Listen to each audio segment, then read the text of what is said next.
కొనసాగిద్దాం నీ ఆశయాలను. జోహార్ వైఎస్ఆర్, జోహార్ వైఎస్ఆర్. కొనసాగిద్దాం నీ ఆశయాలను, కొనసాగిద్దాం నీ ఆశయాలను. జోహార్ వైఎస్ఆర్, జోహార్ వైఎస్ఆర్. జై కాంగ్రెస్, జై కాంగ్రెస్, జై కాంగ్రెస్, జై కాంగ్రెస్. నాయకత్వం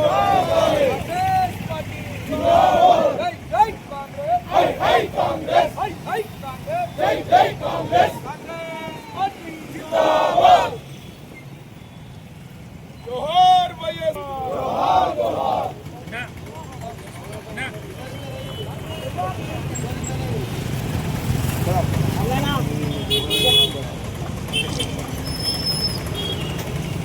కొనసాగిద్దాం వైఎస్ఆర్ ఆశయాలను, కొనసాగిద్దాం వైఎస్ఆర్ ఆశయాలను.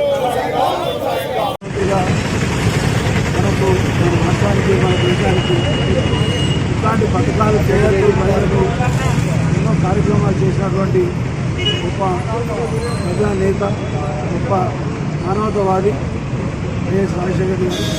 వైఎస్ రాజశేఖర రెడ్డి గారికి మనకు ఉస్మానాబాద్కు చాలా అవినాభావ సంబంధం ఉంది.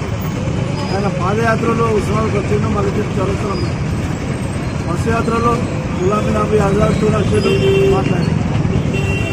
9/9/2007 నాడు ఉస్మానాబాద్కు ముఖ్యమంత్రి వచ్చి గౌరెల్లి గండిపల్లి ప్రాజెక్టుల ఫౌండేషన్ సెయింట్ జోసెఫ్ స్కూల్లో ఇచ్చారు. మన ఉస్మానాబాద్కు డిగ్రీ కాలేజ్ కూడా ఇచ్చారు.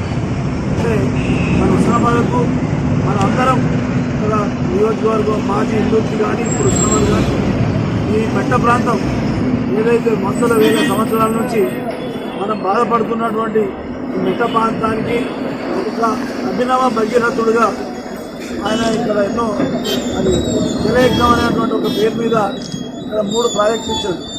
ఆ ప్రాజెక్టు నడుస్తూ ఉన్నాయి. కొన్ని తొలి దశకు వచ్చినాయి. కొన్ని మన మాజీ సీఎం కేసీఆర్ గారు ఇక్కడనే కూర్చొని కడతా చేస్తాని వాళ్ళందరూ తప్పుతో పట్టించి మన తోటపల్లి ప్రాజెక్టు రద్దు చేశారు. ఇవన్నీ మనం కొద్దిగా గుర్తు చేసుకోవాల్సిన అవసరం ఉన్నటువంటి సందర్భం ఇది. కాబట్టి మరి ఆయన 77 సంవత్సరాలు పూర్తయి మరి ఆయన జయంతి కార్యక్రమంలో మనం ఉన్నాం. ఆయన బొమ్మెక్కన గారికి, నారాయణ వెంకరెడ్డి గారికి, ఇప్పుడు మన ఎమ్మెల్యే మన మంత్రి అయినటువంటి పెద్దలు టీపీసీఎస్లు మాజీ ముఖ్యమంత్రి వైఎస్ రాజశేఖర రెడ్డి యొక్క జయంతి ఉత్సవాలను వైఎస్ రాజశేఖర రెడ్డి అంటే ఒక రైతు పక్షపాతిగా, పేదల పెళ్లిడిగా, ఎక్కడైతే పేదలు ఉన్నారో, అభివృద్ధికి దూరంగా ఉన్నారో వాళ్ళందరినీ అభివృద్ధి చేయాలని ఒక ఆలోచన కొద్ది వారికి ఫీజు రియంబర్స్మెంట్ ఇస్తూ వారికి ఉన్నత చదువులకు అవకాశం కల్పించిన మహాత్ముడు. ఆ విధంగా ఇక్కడ బీటలు బారిన భూములు ఉంటుండే వాటన్నిటిని సస్యశ్యామనం చేయాలని ఆ రోజు ఎన్నో రకాలుగా ప్రయత్నాలు చేసి ఒక రకంగా వేగోమదనం కూడా చేసి వర్షాలు కురిపించిన మహనీయుడు. కానీ ఆ రోజు ఆయన కనుక లేకపోతుంటే ఈ ప్రాంతం ఇంత అభివృద్ధి జరిగేది కాదు. ముఖ్యంగా ఇప్పుడు మా పెద్దలు చెప్పినట్టుగా ఈరోజు డిగ్రీ కళాశాల ఏదైతేనేమి, ఇక్కడ అభివృద్ధి గండిపల్లి గౌరవ ప్రాజెక్టు అయితేనేమి, ఈ ఉస్మానాబాద్ ప్రాంతానికి మాత్రం ఆయన ముఖ్యమంత్రిగా ఉండి అన్ని రకాలుగా సహాయ సహకారాలు అందించుతూనే ఈ పట్టణ అభివృద్ధి జరిగింది. 70 సంవత్సరాలలో అంటే ఆ తర్వాత ఎంత పొందుపడినా వైఎస్ రాజశేఖర రెడ్డి గారు ఉన్నప్పుడే ఈ ప్రాంతం అభివృద్ధి జరిగింది.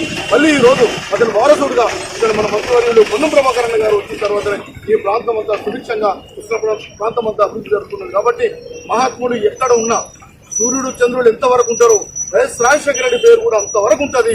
వాటన్నిటిని అతని వారసుడుగా, కాంగ్రెస్ పార్టీ కుటుంబ సభ్యుడిగా ఉస్మానాబాద్ ప్రాంత మేమందరం కూడా అతని యొక్క ఆలోచన విధానాన్ని మేము ఎప్పుడు మర్చిపోకుండా అతని యొక్క మంచి జ్ఞానాన్ని మేము పెంపొందించుకొని మేము కూడా ప్రజల నుండి అతన్ని మమేకమై అతని ఆలోచన విధానాలు ఇప్పటి నుండి మేము ముందు తీసుకెళ్తాం.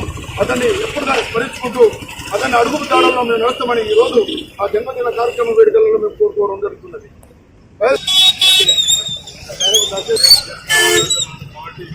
చాలా సంతోషంగా ఉంది. ఆయన అటువంటి సేవలు అప్పుడు 2005 నుంచి 2009, 2011 వరకు చేసినటువంటి కార్యక్రమాలు ఏవైతే ఉన్నాయో, మంచి మంచి పథకాలు ఉన్నాయో అది ఈరోజు కొనసాగుతుందో మనకు ఈ గవర్నమెంట్ కాంగ్రెస్ అవుతున్నటువంటి. కాబట్టి ఆయన చేసిన సేవలు కూడా ఈరోజు మనం ఏదో విధంగా నాటి నుంచి నేటి వరకు కొనసాగుతూనే ఉన్నాయి.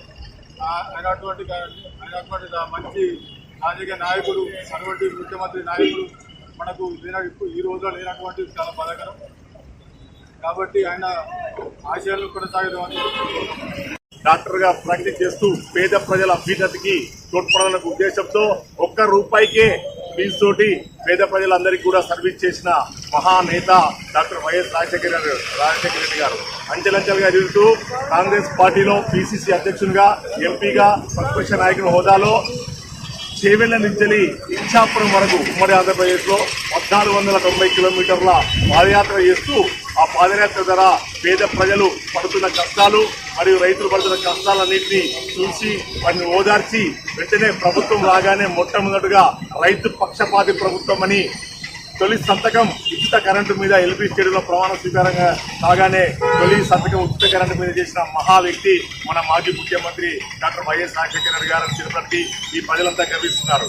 పాదయాత్రలో భాగంగా హుస్నాబాద్ ద్వారా 2004లో పాదయాత్ర వచ్చినప్పుడు హుస్నాబాద్ ప్రజల గుండె చప్పుడు లబ్ధ పట్టలేదు, గౌరవెల్లి ప్రాజెక్టు వరదకాలో అంటుందని ఒక సందేశాన్ని ఇచ్చి ప్రభుత్వం ఏర్పడంగానే దాని ముఖ్యమంత్రి పదవి చేపట్టగానే 2006లో మనకు గౌరవెల్లి గండిపల్లి ప్రాజెక్టును శిలాఫలక వేసి పునాది రాయి వేసిన మహానేత మన డాక్టర్ వైఎస్ రాజశేఖర రెడ్డి గారు. అతను పెట్టిన పథకాలు చూస్తుంటే పేద ప్రజలు ఆరోగ్యంగా ఉండాలని ఆరోగ్యశ్రీ పథకం 108 సర్వీస్ అంబులెన్స్ సర్వీసులు ప్రవేశపెట్టిన భారతదేశంలో మొట్టమొదటి ముఖ్యమంత్రి ఎవరయ్యా అంటే డాక్టర్ వైఎస్ రాజశేఖర చెప్పక తప్పదు.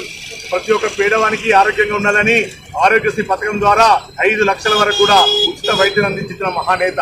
అదేవిధంగా బడుగు బలహీన వర్గాల పేద కుటుంబాల పిల్లలు కూడా ఉన్నత చదువులు చదివి ఇంజనీర్లు, లాయర్లు, డాక్టర్లు కావాలనే ఉద్దేశంతో వారికి ఫీజు రీఎంబర్స్మెంట్ పథకాన్ని ప్రవేశపెట్టిన మహానేత మన గౌరవ మాజీ ముఖ్యమంత్రి వర్యులు స్వర్గీయ డాక్టర్ వైఎస్ రాజశేఖర రెడ్డి చెప్పక తప్పదు. ఈ విధంగా రాజశేఖర రెడ్డి గారి సేవలు మనము ఎప్పుడు కూడా చిరస్మరణీయంగా ఉంటాయని ప్రతి ఒక్క పేద ప్రజల మరియు కాంగ్రెస్ పార్టీ